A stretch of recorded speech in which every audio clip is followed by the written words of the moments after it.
لیکن میں تو اس لحاظ سے بہت خوش نصیب تھی کہ مجھے وہ والدین ملے جنہوں نے مجھے آگے بڑھنے کے مواقع دیے، میری فیملی سے بھی، اور لیڈر بھی شہید محترمہ بینظیر بھٹو صاحبہ جیسی ملی جنہوں نے آج ایوان بالا تک پہنچایا۔ لیکن اب اگر دیکھا جائے کہ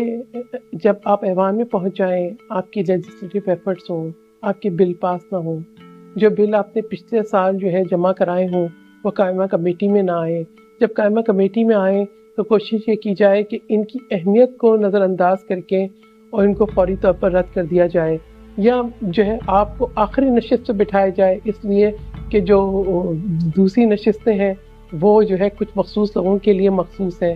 یا پھر آپ کو وہ قائمہ کمیٹیاں جن کی آپ کا تجربہ ہے آپ کو ان کے اندر جو ہے شمولیت کا موقع نہ دیا جائے، آپ کو یہ کہا جائے کہ جی یہ جو فارن ریلیشنز کمیٹی ہے نہیں یہ تو ہم نے اس مخصوص لوگوں کو دینی ہے، جو ایگریکلچر کی کمیٹی ہے یقیناً آپ ایگریکلچرسٹ ہوں گی مگر ہمارے پاس تو جو ہے وہ بہت سارے مرد حضرات بھی ہیں۔ جب آپ کو یہ کہا جائے کہ آپ کا اہم بل ہے کہ آپ نارکوٹکس کنٹرول کے لیے چاہتے ہیں کہ درسگاہوں کے اندر اسکریننگ ہو، آپ کو کہا جائے نہیں اس کی ضرورت نہیں ہے، اس سے جو ہے وہ ڈیٹا لیک ہوگا۔ تو جب اس قسم کی چیزیں ہوتی ہیں، آپ کا چائلڈ رائٹس کا بل ہو، آپ کا جو ہے وہ چائلڈ میرج ریسٹرینٹ کا بل ہو، 9 سال کی محنت ہو، اس پہ کوئی مینوپلی ہو جائے تو پھر آپ کو یہ مینوپولیشن تکلیف دیتی ہے۔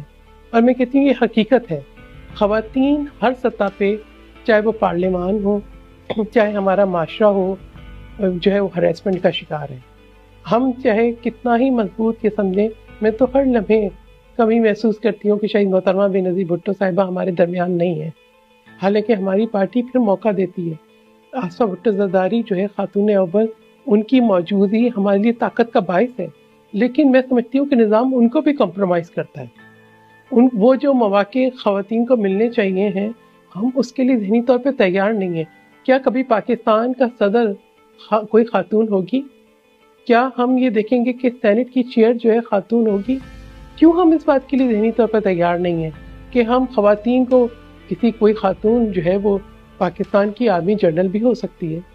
جب وہ جہاز اڑا سکتی ہے تو وہ ایئر چیف بھی ہو سکتی ہے۔ ہم یہ کیوں کہیں کہ جی آپ صرف میڈیکل کے شعبے میں جائیں؟ ہماری خواتین جو ہے خلا تک پہنچی ہیں، ہماری خواتین جو ہے وہ جنگی جہاز اڑاتی ہیں، ہماری خواتین نے پہاڑوں کی چوٹیاں سر کی ہیں، ہماری خواتین نے نوبل پرائز ون کیا ہے، ہماری بچیوں نے جو ہے وہ تعلیم کے لیے علم اٹھایا ہے، دہشت گردی کو للکارا ہے شہید محترمہ بینظیر بھٹو نے، لیکن ہم ذہنی طور پہ اس بات کے لیے تیار نہیں ہیں، اور دنیا میں کبھی بھی ایسی پالیسیز جو سسٹینیبل ہوں وہ نہیں بن سکتی۔